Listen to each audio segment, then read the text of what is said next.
अस्सलाम वालेकुम, आप देख रहे हैं रिपोर्ट कार्ड। मैं हूं अलीना फारूक शेख। आज अब से कुछ देर पहले वज़ीर आज़म पाकिस्तान शहबाज शरीफ साहब ने तकरीर की, खिताब किया एक तकरीब से, और उन्होंने कहा कि वो बड़े दुखी हैं, काफ़ी दिनों से दिल में कुछ लेकर बैठे हैं और आज वो सब कुछ कहना चाहते हैं। उन्होंने इमरान खान को तनकीद का निशाना बनाया और काफ़ी सख्त जुमले का है। वज़ीर आज़म शहबाज शरीफ कहते हैं कि इमरान खान से बड़ा झूठा, मक्कार, पाकिस्तान दुश्मन नहीं देखा।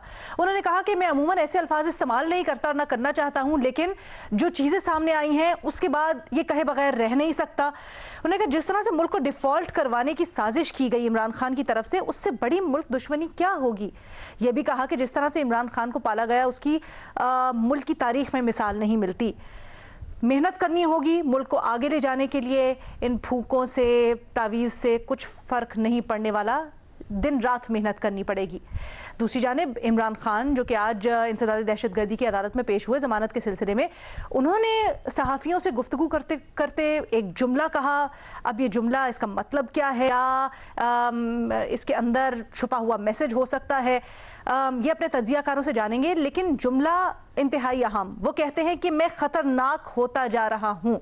ज़रा इसके ऊपर बात करते हैं। सवाल हमारे इसके लिए बुनियादी कुछ यूँ कि क्या शहबाज शरीफ जो बात कर रहे हैं इमरान खान से मुतल्लिक, वो दुरुस्त है, हाँ या नहीं के ऑप्शंस है तज्ज़ियाकारों के पास। और पैनल पर आज हमारा साथ देंगे इरशाद भट्टी साहब, हफीजुल्लाह नियाजी साहब, अतहर काज़मी साहब, महमद सरफराज साहिबा और मज़हर अब्बास साहब हमारे साथ मौजूद हैं। अतहर, सबसे पहले आपसे जानना चाहूँगी, वज़ीर आज़म कहते हैं गो कि मैं इस तरह के अल्फाज इस्तेमाल नहीं करना चाहता, लेकिन ख़ास तौर पे जो डिफ़ॉल्ट करवाने की साजिश बेनकाब हुई, जिस तरह के झूठ बोल रहे हैं पैदर पे, उसके बाद मुझे कहना पड़ रहा है कि इमरान खान ने जितना मुल्क को नुकसान पहुंचाया है, उनसे बड़ा मुल्क दुश्मन कोई नहीं हो सकता। देखें, पहली बात तो यह है कि जिस IMF की डील के हवाले से वज़ीर आज़म साहब ये कह रहे हैं, कौम को पता होना चाहिए कि ये वही डील है जिसका तोहफा आज रात को भी हमें मिला। पेट्रोल मजीद महंगा हो गया और अभी मजीद तोहफे मिलेंगे। जहां तक ये ताल्लुक है वज़ीर आज़म साहब के, क्या वो दुरुस्त कह रहे हैं, मैं उससे एग्री करता हूं। मैं कतन उससे एग्री नहीं करता। बात यह है कि इस वक्त मुल्क के अंदर सैलाब की सूरत हाल है और इनकी तमाम तर तवज्जो इमरान खान साहब के ऊपर है।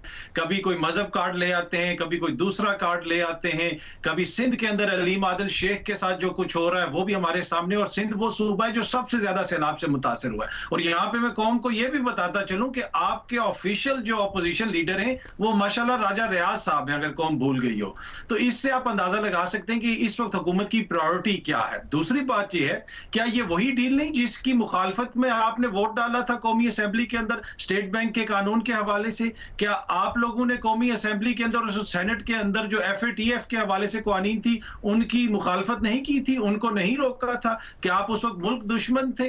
तो मेरा कहने का मकसद ये है कि ये सियासी उसमें मुकासिद के लिए इस्तेमाल कर रहे हैं इस तरह की चीजों को। बाकी अगर इससे उनको कोई फायदा होता या वो ये समझते हैं कि ये एक शख्स मुल्क दुश्मन है और इसको पाला गया, तो फिर वो ये भी बताएं कि इस मुल्क दुश्मन को किसने पाला। ये बड़ा इंपॉर्टेंट है कि वो कौन है जो मुल्क दुश्मन को पालता रहा। न्याजी साहब क्या कहेंगे, इतने गुस्से में आज क्यों थे वजीर आजम साहब? मैं पहले जवाब दे दूं, इसको कैसे पाला, इसको होता जा रहा हूं। नहीं, पहले तो जवाब ले ले। अत्तर साहब को जवाब देना जरूरी है। सवाल उन्होंने पूछा, पता वो देंगे नहीं। इसको जी अत्तर साहब एस्टैब्लिशमेंट ने पाला है। ये वो फ्रैंकनस्टाइन था जिसके बारे में वो बेचारा सबसे पहले जिसको खाया था उसने अपने वो केमिस्ट को खा गया था जिसने वो क्रिएट किया था जो स्पीसीज। तो इसको एस्टैब्लिशमेंट ने था और बिल्कुल आप सही कह रहे हैं। और मुझे हमेशा मैं कहता हूँ कि इस दफ़ा अल्लाह का लाख लाख शुक्र है 75 साल के अंदर पहली दफ़ा हम यारा दोज़ख हैं। हमें तो पिछले 70 साल से 75 साल से दोज़ख में फिरते रहे।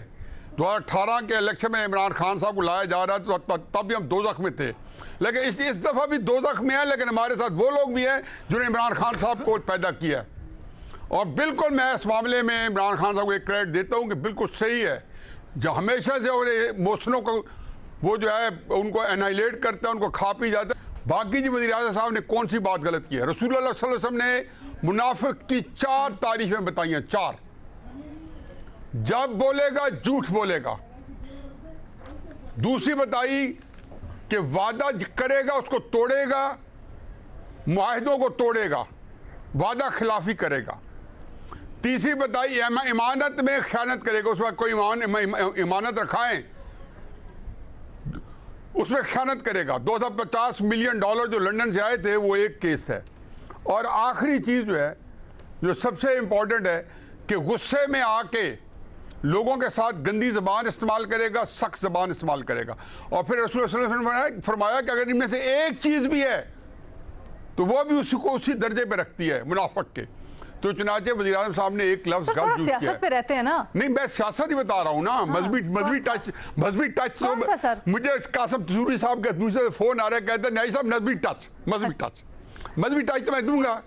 ये तो अभी भी वो खड़े तकरीर कर रहे हैं, इमरान खान साहब भी सरगोदा में, वो कह रहे हैं कि जी तुम्हारा मेरा रिश्ता क्या। वो सारी बातें कह रहे हैं पाकिस्तान किस चीज़ के लिए बनाया गया था। क्राइसिस ये है जी कि इमरान खान साहब ने इसके अंदर चीज़ कौन सी है, मकारी भी है, लेकिन सबसे ज़्यादा हकीकत है जो घिनौने जुर्म है। और मोहसिन लगारी साहब का ये सवाल सोने में तोलने के बराबर है कि सर इससे रियासत पाकिस्तान को नुकसान तो नहीं पहुंचेगा। जवाब क्या आता है, नुकसान तो ज़रूर पहुंचेगा, लेकिन चूंकि ये हमारे चेयरमैन के खिलाफ मुकदमात बना रहे हैं, इसलिए रियासत पाकिस्तान इमरान के बाद आती है।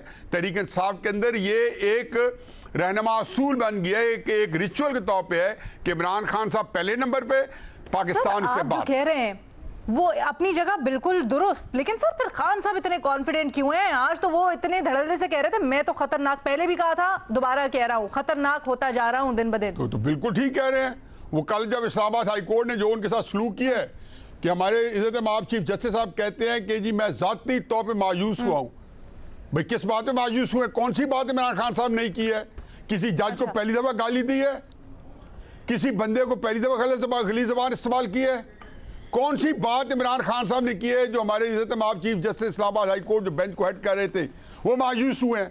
फिर अगर ज़ाती तौर पे मायूस हुए हैं, जहाँ पे एक मुलजम जो है वो टांग पे टांग चढ़ा के तस्वीर लटका रहा है, मुझे भी कोई ऐसा मौका मिलना चाहिए कि मैं भी अदालत में जाऊँ और यही बात जाए कि वो टांग पे टांग चढ़ा के बैठूँ और फिर मुझे अदालत उसे वही इज्जत दे और कहे कि आपका जवाब जो है, जो कि शौकास का जवाब था, जवाब जो देना था दे दिया, नहीं आप ले जाएं, हफ्ते के बाद आएँ और फिर उसके बाद हम देखते हैं क्या करते हैं क्या नहीं करते।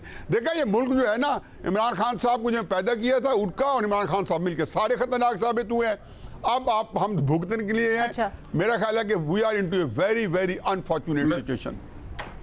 मैं इसमें सिर्फ इतना ऐड करना चाह रहा हूं कि जिस तरह उन्होंने बताया कि खान साहब और वजीर आजम साहब ने गिनवाए और न्याजी साहब ने भी बताया कि किस तरह वो हर मामले में झूठ बोलते हैं। सच तो सिर्फ वो बोलते हैं जिन्होंने कहा था पाकिस्तान तो क्या लंदन में भी कोई जायदाद नहीं। हजूर ये जराए हैं और ये वही वजीर आजम साहब हैं जिनका स्टाम्प पेपर अभी भी लाहौर हाई कोर्ट के अंदर पड़ा हुआ है। ये वही वजीर आजम साहब हैं हर पेशी पे जिनकी कमर में दर्द हो जाता। ये जितने सच अदालतों में बोलते रहे, जितने सच ये दीगर जगहों पे बोलते रहे, वो हमारे सामने है। मसला ये है कि हर किसी का यहाँ पे अपना अपना सिलेक्टिव सच है। दूसरी बात है कि खान साहब ने खतरनाक के साथ साथ आज एक और बात भी की। उन्होंने कहा जितनी मर्जी पाबंदियां लगा लें, जितने मर्जी पर्चे कर लें, जितने मर्जी आप दबाव डाल लें, जो मर्जी कर लें, मैं फिर भी इनको नहीं मानूंगा, इनकी हुकूमत को नहीं मानूंगा। ये बड़ा इंपॉर्टेंट मैसेज है। और गुस्से वाली जो बात की ना न्याजी साहब ने, तो वही गुस्सा आज हमें वजीर आजम साहब के लहजे में नजर आ रहा है। अब उनको पता चल गया है कि मेरी दाल नहीं गल रही, तो अब वो आखिरी स्टेज पे आ चुके हैं और वो गुस्सा उनमें आ गया है। ये मैंने पूछा था। अच्छा, ये मैंने पूछा था। भट्टी साहब आप इसका किस तरह से तज्जिया करते हैं? दोनों जो बयान सामने आया, आपका क्या ख्याल है? वैसे इमरान साहब ने जो ये मैसेज दिया, क्या आपको लगता है किसके लिए पैगाम था? और जो ये बात कर रहे हैं आज शहबाज शरीफ साहब, वो बुनियाद बनाते हैं, अथर ने एक इसका जाविया दिया, बट वो बुनियाद बनाते हैं ख़ास तौर पे जो IMF से मुतल्लिक गुफ्तगू अभी ली कोई शौकत तरीन की। वो कहते हैं इससे बड़ी क्या हो सकती है मुल्क दुश्मनी। क्या आप अग्री करते हैं उनसे? मैडम शेख, जैसा कि आज आपने वक्फे में कहा, आज वाकई मैं कंफ्यूज हूँ। मैं कंफ्यूज इसलिए हूँ कि कौन कह रहा है और क्या कह रहा है। अंदाज़ा करें हमारे मसाइल क्या हैं। और वज़ीर आज़म के सर पर इमरान खान इतनी बुरी तरह सवार था कि बाकी सब कुछ ही भूला हुआ था वज़ीर आज़म को। और किसने पाला वज़ीर आज़म इमरान खान को? इस्टेब्लिशमेंट ने पाला, मेरे भाई ने बताया। किस को नहीं पाला इस्टेब्लिशमेंट ने? अच्छा, और फिर किसने इस्टेब्लिशमेंट जिसने पाला था उसको नहीं खाया, ये भी बता दें। और बूट पालने वाले नए आ गए हैं, चलो ठीक हो गया। मैडम शेख, इमरान खान पे आने से पहले मैं बताना, अगर भुट्टो साहब, सारे साहिब हिस्ट्री बैठे हुए हैं, साहिब तारीख बैठे हुए, भुट्टो साहब शेख मुजीबुर रहमान को वजीर आज़म मान लेते तो आज हालात कुछ और ना होते। क्या डॉन लीक्स इसी मुल्क में नहीं हुई थी? मेमो गेट इसी मुल्क में नहीं हुआ? पाकिस्तान मुर्देबाद मुल्क का झंडा जलाया इसी मुल्क में नहीं गया? भारत को लश्कर कशी की दावत इसी मुल्क में हमारे एक सियासतदान ने नहीं दी थी? भारत से मदद इसी मुल्क में से नहीं मांगी गई थी? मैं 14 अगस्त नहीं मनाऊंगा क्योंकि धांधली वाली असेंबली आ गई है, मौलाना साहब ने इलेक्शन कमीशन के सामने नहीं कहा था। और फैटिव कवानीन पर जब मुल्क शदीद मुश्किल में था, ब्लैक में जा रहा था, उस वक्त कौन नैब की तरमीम लेके असद कैसर के घर मिनिस्टर कॉलोनी में गया था? वो कौन लोग थे? अच्छा, मुल्क दुश्मन, मुल्क के वजूद के दुश्मन, मतलब तकसीम हिंद के मुखालिफ आज मुअज़्ज़ज़ नहीं है। कायदे आज़म को काफ़िर आज़म कहने वाले आज मुअज़्ज़ज़ नहीं है। फातिमा जना को भारतीय एजेंट कहने वाले आज इक़्तिदार में नहीं है। मैडम शेख, अब आ जाए इमरान खान पे। मसला है माइंड सेट का, जो शहबाज शरीफ का मसला है, जो नवाज शरीफ का मसला है, जो जरदारी साहब का मसला है, वही इमरान खान का मसला है। मसला माइंड सेट का, मैं हूं तो सब कुछ है, मैं नहीं हूं तो कुछ भी नहीं है। मैं वजीर आजम नहीं तो आर्मी चीफ और DGISI मीर जाफर और मीर सादक हैं। मैं वजीर आजम नहीं तो न्यूट्रल जोना गाली और बेशर्मी है। मैं वजीर आजम नहीं तो सिपा सलार हलाकू खान है। मैं वजीर आजम नहीं तो फौज में तकसीम पैदा हो जाए, मुझे इससे क्या। मैं वजीर आजम नहीं तो फौज तबाह हो सकती है, न्यूक्लियर ताकत सलाहियत छीन सकती है, और मैं और क्या कह, मुल्क टुकड़े टुकड़े हो सकता है। और मैं वजीर आजम नहीं तो क्या होगा? IMF की डील खत्म कर दो। कह कौन रहा था? शौकत तरीन, जिसको सबसे ज्यादा इसका एहसास होना चाहिए था। क्या मुल्क दिवालिया हो जाए? क्या अनारकी फैल जाए? क्या तबाही आ जाए? मैं हक पर हूं, बाकी सब बातल हैं, ये माइंड सेट है। मैं ईमानदार हूं, बाकी सब चोर और डाकू है, ये माइंड सेट है। कहां उम्रे हज करने जा रहे हो? इधर जिहाद करो मेरे साथ, ये माइंड सेट है। मसला माइंडसेट का, बुनियादी तौर पर चाहे वो कोई भी सियासी जमात से हो, उनका मसला यही है। मैडम शेख, दो जुमले मुझे कंक्लूड कर लेने, मुझे कंक्लूड कर लेने दीजिएगा, मुझे कंक्लूड कर ले, मुझे ये जो आप कंपैरिजन कर रहे हैं वो दुरुस्त है। कंक्लूड मैं कंक्लूड कर लूं, फिर आपको बताता हूं। कंक्लूड, मसला इन सारों का माइंड सेट है। मैं इंपॉर्टेंट हूं, मुल्क छोटा है, कौम छोटी है, मसाइल कुछ नहीं है, मैं इंपॉर्टेंट हूं। जरदारी साहब, पीपल्स पार्टी, मुस्लिम लीग नून एक दूसरे को गद्दार कहते थे, आज सारे गद्दार मिलकर इकट्ठे हुए हैं। क्या, किस तरफ मैं जाऊं? यही कंफ्यूजन है। कौन क्या कह रहा है, किसके बारे में कह रहा है? आप सच्चे हो, क्योंकि ये लोग तो कह रहे हैं कि वो जो भी मामलात होते थे वो सियासी तौर पर होते थे, चले उसमें फिर भी गुंजाइश मिल जाती है, गो ठीक नहीं। लेकिन दूसरी तरफ जो अभी हुआ है और जो मुबैना टेलीफोनिक गुफ्तगू से सामने आया है, उसके मुताबिक मुल्क खुदाना खास्ता IMF का लोन ना मिलता तो दिवालिया हो सकता था। मैं जरा एक छोटी सी ब्रेक की इजाजत दीजिए मुझे, उसके बाद मैं पूछना चाहती हूँ, आप अपनी जगह जो कह रहे हैं वाज़ा बता रहे हैं कि वो बनता भी है या नहीं करना बनता। एक छोटी सी ब्रेक लेने की इजाजत दीजिए, उसके बाद वापस आते हैं, मजीद बात करेंगे।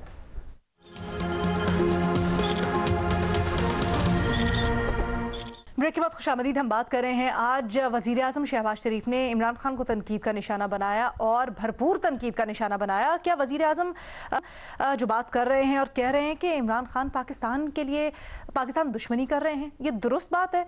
महमल, आप इसके ऊपर क्या राय रखती है? जैसे ब्रेक से पहले हम कह रहे थे दो मुख्तलिफ आराएं और भट्टी साहब ने मवाजना ड्रॉ कर दिया, उन्होंने कहा सब इस हमाम में नंगे हैं। देखिए रीना, मैं इस पे ऑप्शन इसलिए नहीं लूंगी क्योंकि मैं इसमें मुल्क दुश्मनी जो है, मैं किसी को भी ये सर्टिफिकेट ऐसे नहीं हम बांट सकते, ना हमें बांटने चाहिए। लेकिन मैं ये ज़रूर कहूँगी कि मुल्क के मुफाद को सियासी मुफाद से पीछे ही रखना चाहिए, और जब आप अपने सियासी मुफाद को मुल्क के मुफाद से आगे बढ़कर रखते हैं तो ये कोई अच्छी बात तो नहीं होती। खान साहब जो है या PTI वो सब लिमिट्स क्रॉस कर रही हैं सियासत के अंदर, जो हुकूमत से ज्यादा मुल्क को नुकसान पहुंचा रही है। एक सोच है कि जिसका भट्टी साहब ने भी अभी का बात की कि मुल्क का नुकसान होता है तो हो जाए, लेकिन इमरान खान साहब को वजीर आजम जरूर करना चाहिए। देखिए, सियासत तो मईशत के साथ सभी करते हैं, इसमें कोई दो राय नहीं है, लेकिन एक लिमिट होती है ना, मतलब मुल्क के मुफाद को आगे रखना है या सियासत को आगे रखना है। हमने माजी में भी देखा कि खान साहब ने जब बातें करते थे उन्होंने हुंडी हवाले की बात की, मतलब आप इलीगल चैनल्स कह रहे हैं और आप कह रहे हैं कि थ्रू लीगल बैंकिंग चैनल ना हो, टैक्स ना दो, बिजली के बिल ना दो, अपनी सियासी कैंपेन करते करते वो हुकूमत के नुकसान करने के लिए ना मुल्क के बारे में इस तरह की बातें कर सकते हैं। आप देखिए शौकत तरीन साहब ने जो बात की, जब उनसे यही मोहसिन लगारी साहब ने पूछा था तो उन्होंने कहा कि चेयरमैन के खिलाफ जो केसेस हो रहे हैं उससे क्या मुल्क सफर नहीं करेगा। यानी कि आप ये क्या बात करें कि IMF के प्रोग्राम को दाव पे लगा दो क्योंकि आप पर गलत मुकदमात हैं। गलत मुकदमात बिल्कुल गलत चीज है और हम उस चीज को बार बार उसके बारे में बात करते रहे, लेकिन क्या आप IMF के प्रोग्राम को दाव पे लगाना चाह रहे थे? देखिए ये खाली मुखालफत नहीं है, सियासी मुखालफत नहीं है।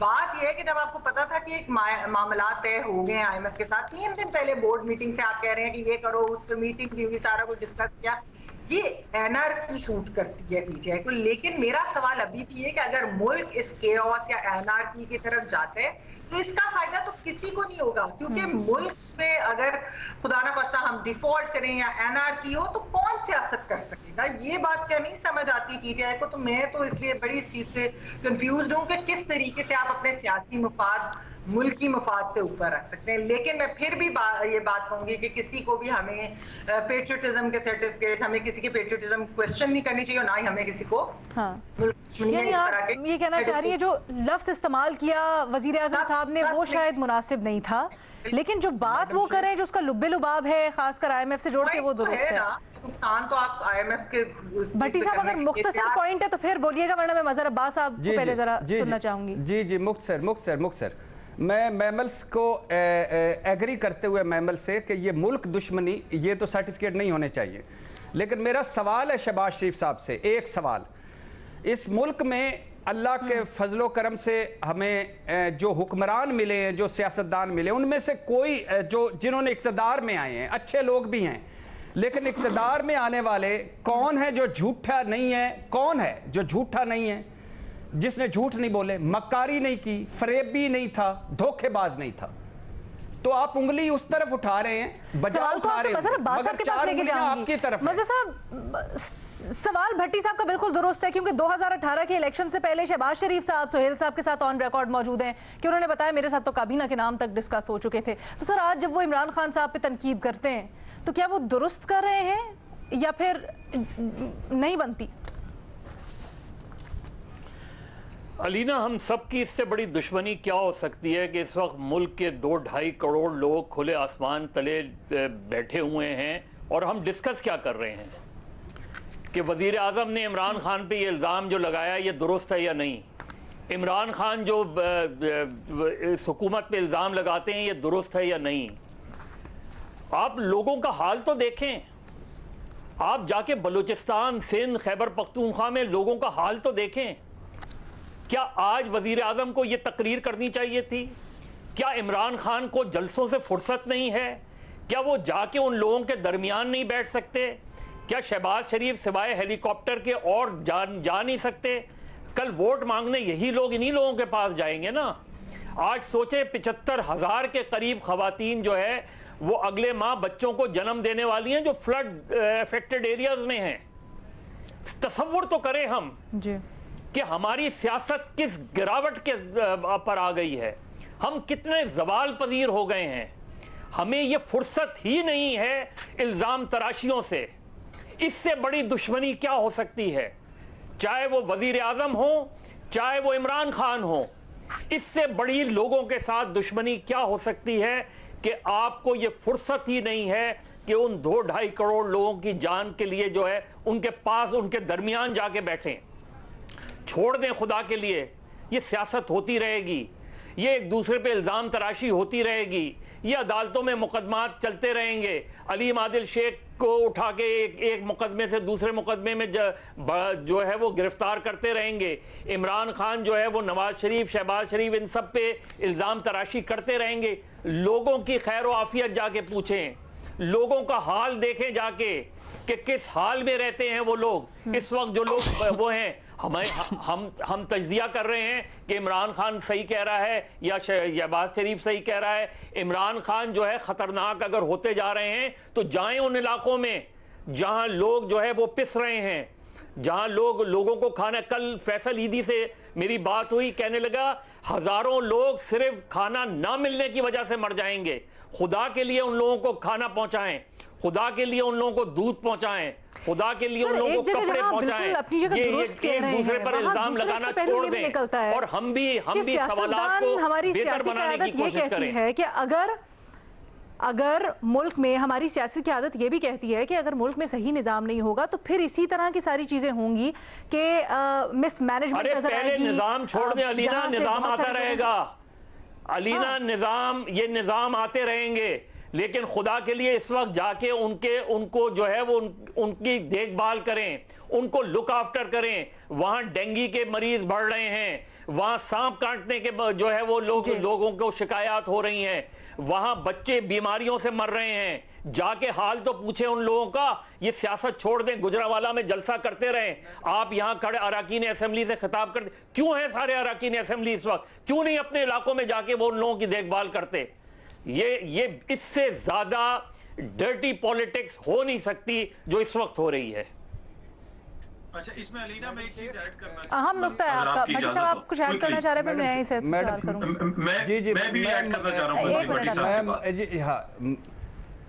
मैं मजहर साहब के साथ जी छोटा सा मजहर साहब के सारी बातों को आगे बढ़ाते हुए कि खुदा के लिए ये वक्त अगर फौज 6 सितंबर की अपनी मरकजी तकरीब मुलतवी कर सकती है और आपके शाना बशाना खड़ी है, तो आप भी चंद दिनों के लिए अपनी लड़ाइयाँ ही मुलतवी कर दें, अपनी सियासत ही मुलतवी कर दें। नहीं करेंगे ये सारे जो इतने एयर कंडीशन हाल में बैठ के नारे मार रहे थे, और ये निजाम जिसकी आपने बात की थी, नहीं सुनिए जी, जो निजाम जिसकी आपने बात की थी, ये निजाम बनाया किसने है? ये इमरान खान तो 3.5 साल से आया है, ये सारा इन्हीं ने निजाम बनाया। और आखिरी बात, वजीर आजम शहबाज शरीफ ने जरदारी साहब को क्या कहा था कि मैं पेट चीरूंगा, लटकाऊंगा। इनके बात ये तो क्लाउन्स लगते हैं, अल्लाह मुझे माफ करे, सीरियस ही नहीं है। डरे वजीर आजम साहब, जब आपको अपने इख्तिदार के लिए बनी गाला जाना पड़े, जब आपको अपने इख्तिदार के लिए बनी गाला जाना पड़े, डिस्कशन को थोड़ा सा आगे बढ़ाते हैं। आपकी बात को आगे बढ़ाऊंगी। अच्छा, मैं आपकी बात को आगे बढ़ाऊंगी। ये बड़ी अहम पॉइंट है जो आप लोग डिस्कस कर रहे हैं। अथर अलीना, मैं इसमें ये ऐड करना चाहता हूं। पहले तो जो मजहर साहब ने कहा कंप्लीटली एग्री करता हूं एक वर्ड से, और दूसरी बात भट्टी साहब से माजरत के साथ, आज जो हालात हैं इस वक्त, जिन हालात का हमें सामना है, ये उन लोगों की मोहब्बत और उन लोगों की कुर्बानियों का नतीजा है जिनका काम सियासत करना नहीं था, जिनकी वजह से आज हम इन हालात में पहुंचे हैं और ये हुकूमत हमारे ऊपर मुसल्लत की गई है। अगर सिर्फ सियासतदान सियासत करे ना, वो सियासत गंदी हो सकती है, वो सियासत खराब हो सकती है, लेकिन जिन लोगों का काम सियासत नहीं है, जब वो मुल्क के अंदर हुकूमतें बनाएंगे, हुकूमतें गिराएंगे, एक माइनॉरिटी हुकूमत होगी जिसका अवाम से कुछ लेना देना नहीं होगा, तो फिर यही हालात होंगे। फिर वो इस मौके के ऊपर इसी तरह सियासी इंतकाम में बिजी रहेंगे, इसलिए कि उनको पता है कि वो अवाम के वोटों से तो नहीं आए हुए, वो किसी और के आशीर्वाद से आए हुए। जब तक वो सर के ऊपर उनका हाथ रहेगा ना, इनको कोई मसला नहीं है।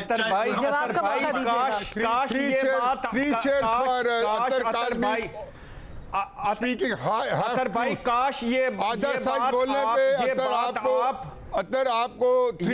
ये बात आधा सच बोलने पे, अगर 2018 को भी आप बात करते हैं,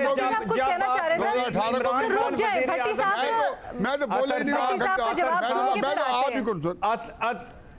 अतर साहब ये बहुत अच्छी बात है। काश ये बात आप करते 2018 से 2022 के दौरान, अगर आप बात करते, जब आप कह रहे थे कि जब आप कुछ और कह रहे थे, आज कुछ और कह रहे हैं, बात प्रिंसिपली एग्रीड, लेकिन आप तैयार हैं इसके लिए, आपका मुल्क तैयार है इसके लिए, आपका कोई इदारा कदमों पे है। क्या सियासत कर रहे हैं यार? सियासत ये नहीं होती कि मैं नहीं हूं तो कुछ भी नहीं है, तबाह कर दो। सियासत ये होती है कि मुल्क मुझसे बड़ा है, अवाम मुझसे बड़ी है। सियासत ये नहीं होती मुल्क मुझसे छोटा है, तबाह कर दो IMF की डील। आप शौकत तरीन सिर्फ मुझे बता दें, शौकत तरीन जो बातें कर रहा था इस वक्त, वो क्या ठीक बातें कर रहा था यार? ये किसी और मुल्क में होता, अब तक इस पर पता नहीं क्या क्या मुकदमे हो चुके होते। जी, हमारे मुल्क में भी बड़े मुकदमे हुए और बड़े लोगों के ऊपर मुकदमे हुए। मसला ये है, शौकत तरीन की बात करें, सिर्फ शौकत तरीन की बात करें, बाकी मुकदमों की नहीं। यस या नो? ये मुल्क दुश्मनी है, मुल्क की दोस्ती है, मैं गद्दारी नहीं बांट रहा, सारे मुहिब्बे वतन है। बताएं शौकत तरीन क्या कर रहा था जब हम डिफॉल्ट पे पहुंचे हुए? ये फौज करवा रही थी शौकत तरीन से, इमरान खान को फौज नहीं लाई थी? इमरान खान की हर जगह पे फौज ने मदद नहीं की थी? क्या कहा था इमरान खान को फौज ने कि अपना काम खुद संभाल लो, अब अपने चीजें खुद संभालो, ये कसूर है? अब वो मीर जाफर यार खुदा के लिए। जी भट्टी साहब मैं आपसे एग्री करता हूं। आपने आर्ग्यू नहीं, आप नहीं, मैंने आपका नहीं कहा। आज आप दूसरी तरफ है, मैं दूसरी तरफ। आपने उस वक्त सच्ची बातें कर रहे हैं जब आपको सूट, मैं अभी सच्ची कर रहा हूं। उस वक्त आप सच्ची बातें नहीं करते जब आपको सूट नहीं करती। मुझे नहीं आप मुझे शौकत तरीन पे बता दें यस या नो। ये अच्छी बात थी बुरी बात? हाँ अच्छी बात थी बुरी बात? मैं शौकत तरीन पे अतहर को जवाब का मौका दें। अतहर को जवाब का मुझे मैं वो ये कह रहा हूँ कि आपने एक तो मेरी बात से एग्री कर लिया, तो जहां पे हम इन्हें कहते हैं कि सियासतदान ये करें, सियासतदान इसके लिए तैयार हैं, तो क्या हमें ये क्वेश्चन नहीं करना चाहिए क्या इस्टेब्लिशमेंट इस गंद से निकलने के लिए तैयार है, जिसको हम गंद कहते हैं? वो अपना किरदार क्यों नहीं अदा करते? इस्टेब्लिशमेंट ने आपको रोका था पुलिस रिफॉर्म से, इस्टेब्लिशमेंट ने आपको रोका था अच्छा स्कूल बनाने से, अच्छा अस्पताल बनाने से, बुजदार इस्टेब्लिशमेंट ने लाई थी।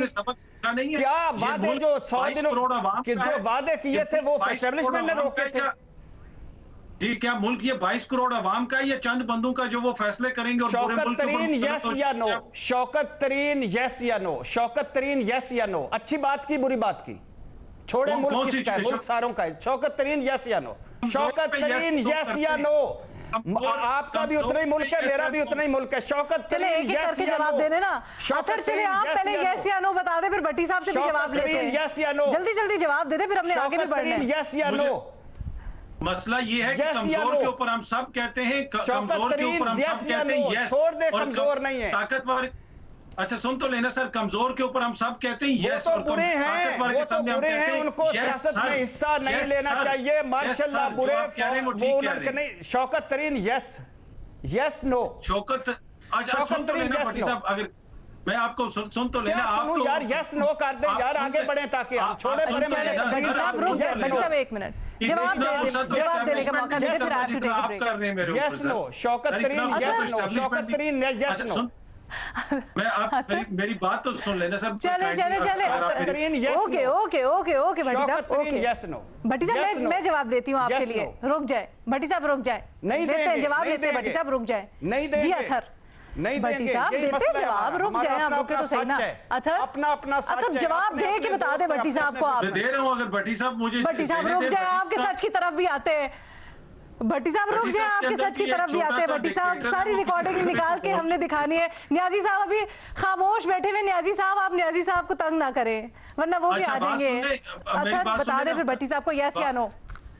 जी मैं जवाब दे रहा हूँ। अब शौकत तरीन साहब की मुबैना टेप के ऊपर भट्टी साहब इतने अपसेट हैं, लेकिन जिनका किरदार बिल्कुल अजा है, वो मान गए। मुबैना नहीं है, नहीं मान गए, वो मान गए। मेरी व्हाट्सएप कॉल थी, वो मान गए हैं। मेरी व्हाट्सएप कॉल थी, मुबैना नहीं थी। प्लीज इससे तो आगे बढ़े, अभी मुबैना में फंसे हुए हैं। वो कह रहे हैं व्हाट्सएप कॉल थी, किसने रिकॉर्ड करवाई, किसने रिकॉर्ड की? आगे बढ़े, पीछे रह गए इस मामले में। आप इस मामले में जानबूझ के, उनका किरदार बहुत गंदा रहा। शौकत तरीन यस या नो?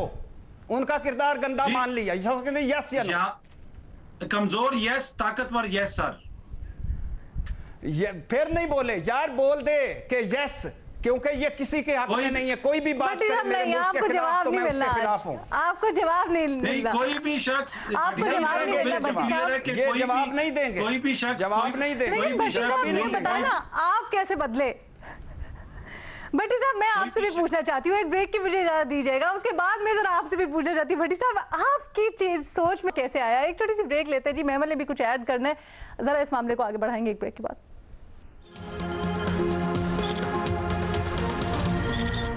ब्रेक के बाद खुशामदीद। हम बात कर रहे हैं मुल्क की सियासत के ऊपर। न्यायी साहब ब्रेक से पहले जो हम एक डिस्कशन कर रहे थे, क्या आप समझते हैं कि जो सियासतदान अब कर रहे हैं वो अपने हाथों से मुल्क की सियासत को नुकसान पहुंचा रहे हैं? और ये भी थोड़ा सा बताएं कि इमरान खान साहब के पास क्या समझते हैं ऐसा लेवरेज है जिसके ऊपर वो इतने कॉन्फिडेंटली कह रहे हैं और आपके मुताबिक पैगाम पहुँचा रहे हैं कि मैं ख़तरनाक हूँ और होता चला जाऊँगा, और अपेरेंटली इट्स वर्किंग। मेरा ख्याल है लीना मदर साहब की गुफ्तगू के बाद हकीकत है कि मैं तो really I don't feel like जो है ना जो इस तरह की गुफ्तगू जो हो रही है उसमें आगे बढ़ाऊँ। मैं तो इतना कहूँगा कि वाकई जैसे मदर साहब ने तवज्जो दिलाई और मेरी नज़रों के सामने आज पाकिस्तान के आज जो 2 बड़े शहर डूबे हैं वो बिल्कुल सामने आए हैं। पूरा मुल्क डूब चुका है इस वक्त। और इमरान खान साहब को देख लें या बाकी को देख लें, बहरहाल जितने भी हैं वो अपनी नाक की लकीर में चले जा रहे हैं। और इसको आदमी क्या कहे, सारी चीज़ें जो है अब ये तो पता चल गया है कि जी इस मुल्क की बीमारी क्या है।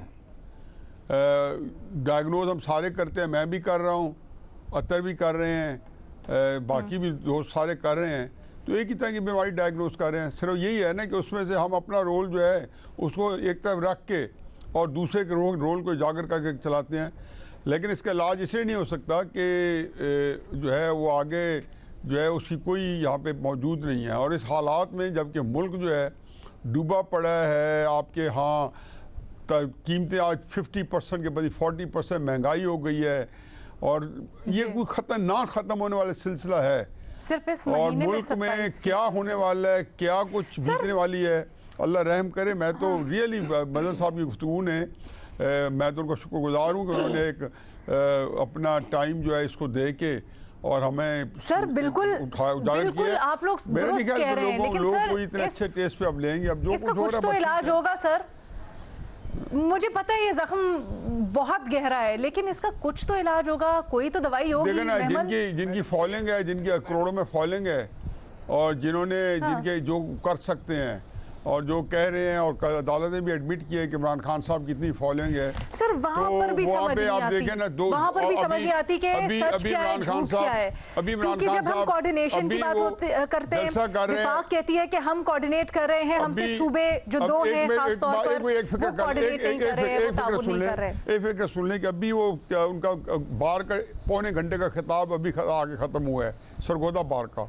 अभी थोड़ी देर पहले उनका बार का खिताब खत्म हुआ, अभी थोड़ी देर बाद मैं सुन नहीं पा रही हूँ आप जो बात कर रहे हैं। थोड़ी देर पहले सरगोदा बार का खिताब खत्म हुआ है और अब उन्होंने सरगोदा वापस आके लेती हूँ। मेमन आप कहिएगा, न्याय साहब की बात बिल्कुल बजा, लेकिन मसला यही है कि कोई तो इसका इलाज होगा।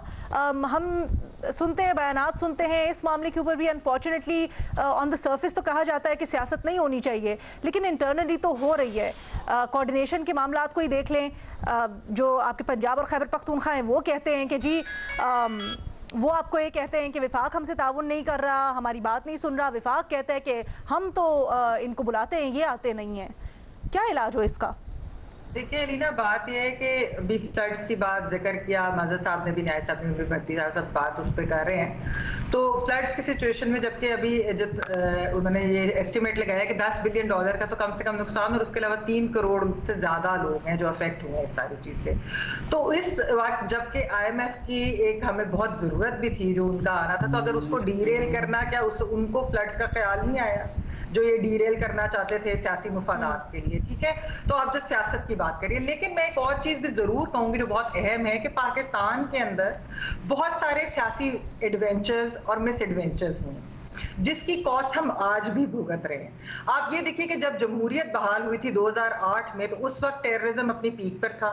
उस वक्त की आप इकोनॉमी और वो सब उठा के देख लें, और लोड शेडिंग उस वक्त 15-16 घंटे की। 2017-18 में टेररिज्म भी, उस पर भी हम काबू पा चुके थे। उसके अलावा लोड शेडिंग के ऊपर भी हम काबू पा चुके थे। बिजली के कारखाने लग रहे थे, LNG की एक सप्लाई चेन बन गई थी। फिस्कल खसारा जो था वो कंट्रोल में था। एक करंट अकाउंट का मसला था, बिल्कुल उस खसारे का मसला था, लेकिन वो भी डील किया जा सकता था। ऐसा नहीं कि IMF के प्लान में फिर भी जाना था। लेकिन हमने देखा कि यहाँ पर जो सियासी मिस एडवेंचर्स होते हैं, ये जिस तरीके की इस तरह की जो चीजें, उसकी वजह से हमें खमियाजा भुगतना पड़ा कि यहाँ पर हाफ ट्रूथ बहुत बोले जाते हैं। यहाँ पर हम सियासतदानों को जितना बुरा भला कहने, बिल्कुल हम कहते भी हैं, लेकिन फातिमा जिन्ना के ऊपर जो गद्दारी की बातें थी वो सियासतदानों ने नहीं। ये बताइए कि उस वक्त कौन कैंपेन कर रहा था फातिमा जिन्ना के खिलाफ? वाला आपका पॉइंट बिल्कुल दुरुस्त है। नहीं बात करनी नहीं। मैमल अयूब खान का इलेक्शन इंचार्ज कौन था? छोड़ दीजिए, अच्छा वो छोड़ दीजिए। वो इलेक्शन मुहिम इंचार्ज कौन था? मैं ये बात कर रही हूँ कि बिल्कुल भट्टी साहब ये बात सही कह रहे होंगे कि उनकी वोट थी। जब वोट होती है तब किसी को बुरा नहीं लगता, क्योंकि फिर वो उस वक्त किरदार के बारे में बात करते हैं। लेकिन सियासी मिस एडवेंचर्स को भी हमें उसके बारे में भी बात करनी चाहिए। हमें हाफ ट्रूथ नहीं बोलना चाहिए। भट्टी साहब, नहज पे हम क्यों पहुंचे? हमें ये बातें बतानी चाहिए, हमें सिर्फ सियासतदानों को बुरा भला नहीं, आधा सच नहीं, सब बुराई की माजरत के साथ ये हमें चीट करते हैं, ये धोखेबाज हैं। जो आज शहबाज शरीफ कह रहे थे, भुट्टो अयूब खान की मुहिम का इंचार्ज भुट्टो जुल्फकार अली भुट्टो था। भुट्टो साहब ने फातिमा जना के बारे में क्या क्या लफ्ज इस्तेमाल किए मैं बता नहीं सकता, छोड़ दें उसको। बात यह है, आपने जो सवाल किया महमल से, वो ये है 2010 के सैलाब से इन्होंने क्या सीखा।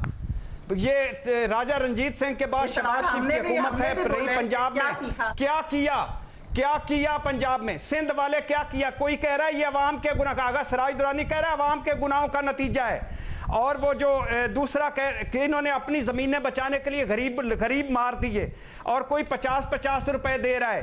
और कोई क्या कह रहा है, जो सबसे बड़ी बात ये है कि वो कह रहा है कि जानवरों से बदतर है। कोई कह रहा है मुझे सैलाब में वेनस नजर आ रहा है इटली का। खुदा के लिए यार, अल्लाह का नाम ले लो यार, खुदा का वास्ता। ये तो अच्छा कह रहे हैं, उनको कौन अच्छा कह रहे हैं, और इन्होंने कुछ नहीं किया। और इन्होंने मैं आपको एक बात बताऊं, मेमल भट्टी साहब has a point here, because मैंने कल ऑन रिकॉर्ड शाजिया मरी साहिबा से पूछा कि डू यू कंडेम दिस, ये जो आपकी पार्टी के वुज़रा ये बातें कर रहे हैं। पहले तो उन्होंने जवाब देने से इनकार किया, उन्होंने कहा जिनका स्टेटमेंट है जाके पूछे। मैंने कैटेगोरिकली उनसे पूछा कि शाजिया साहिबा ये तो एक फैक्ट है और उन्होंने रिकॉर्ड पे कहा है, कम से कम आप मजम्मत तो कर सकती हैं। She did not. तो अफसोस की बात ये है कि कैसे आपके जो आसिफ अली जरदारी साहब ने माजरत की, गलत को गलत नहीं बोल सकते, क्यों गलत को गलत कहने पे इतना खौफ है। मज़हर अब्बास साहब, I would like to conclude with you sir. Bhatti साहब ये हुकूमत आई किसकी मदद से, ये भी बता दें। देखिए अगर हम कुछ अरसे के लिए किसकी मदद से आए थे ये भी बता दें। देखिए मैं इन सारे सवालों का जवाब दे सकता हूं। यहाँ से हल क्या है, लेकिन एक मिनट जी सर, जी मेरी बात तो सुनने ना। अगर हम कुछ अरसे के लिए इन सियासतदानों को अपने टॉक शोज में बुलाना छोड़ दें, इस वक्त हमारे हीरोज कौन हैं? इस वक्त हमारे हीरोज वो हैं जो फील्ड में काम कर रहे हैं। इस वक्त हमारे हीरोज वो हैं जो खाना लेके वहां जा रहे हैं। इस वक्त हमारे हीरोज वो हैं जो दवाएं लेके जा रहे हैं, जो मेकशिफ्ट हॉस्पिटल बना के वहां इलाज कर रहे हैं।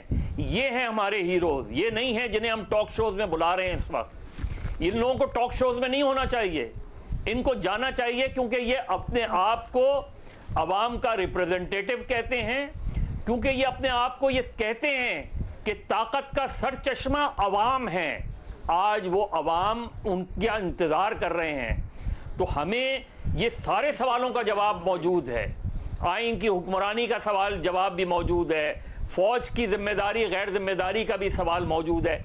आज जरूरत है उन लोगों को, आपकी, जो टीवी एंकर्स वहां जाके काम कर रहे हैं, उनको सलाम पेश करता हूं। जो डॉक्टर्स जो हैं, जो एनजीओ वहां काम कर रही हैं, उनको हमें ट्रिब्यूट पेश करना चाहिए। हमें इस बहस को कुछ दिनों के लिए सस्पेंड कर देना चाहिए। हमें इन सवालात के इमरान खान शरीफों को क्या समझते हैं, शरीफ खान साहब को क्या समझते हैं, इनसे हम लोगों की तवज्जो हटा रहे हैं। रख देना चाहिए। हमें अपील लोगों से करनी चाहिए, जो कह रहे हैं और हमारी जो पूरी डिस्कशन हुई है, टेक ये है। ठीक है मज़हर अब्बास साहब, ऑन दैट नोट ये डेटा भी अपने देखने वालों को हम देते चले कि जिस तरह से आपसे मदद हो सकती है, अपने बहन भाइयों को याद ज़रूर रखिएगा। जितनी भी, जिस तरह भी, जिस कैपेसिटी में भी ज़रूर मदद कीजिएगा। जो हमारे सैलाब मुतासरीन, हमारे मुल्क के बहन भाई हैं, उनकी इजाज़त दीजिए। अल्लाह हाफ़िज़।